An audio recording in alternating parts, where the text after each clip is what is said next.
দেখুন, বাংলা ভাষায় যারা কথা বলে তাদের বাংলাদেশি বলে দাগিয়ে দেওয়া হচ্ছে এবং দেশ ছাড়া করা হচ্ছে। এটা সংবিধান বিরোধী কাজ নয়। আর আমার প্রশ্ন যে শুভেন্দুর তো খুশি হওয়া উচিত।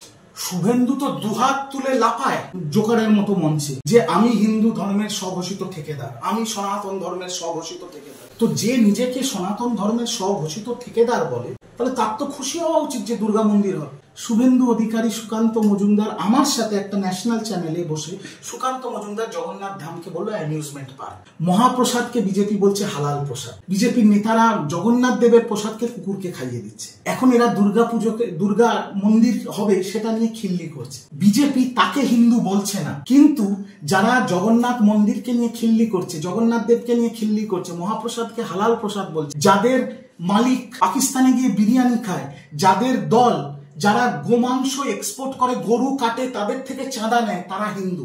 মানুষ বিচার করুক কারা হিন্দু কারা হিন্দু নয়। আমি শুধু এইটুকুই বলবো, প্রকৃত সনাতন ধর্মে বিশ্বাসী হিন্দুরা বিজেপি করে না। যারা বিজেপি করে তারা ছদ্মবেশী জালি হিন্দু, দাঙ্গাবাজ। বাংলা হান্টের আরো খবর দেখতে নজর রাখুন। বাংলা খবর মানেই বাংলা হান্ট।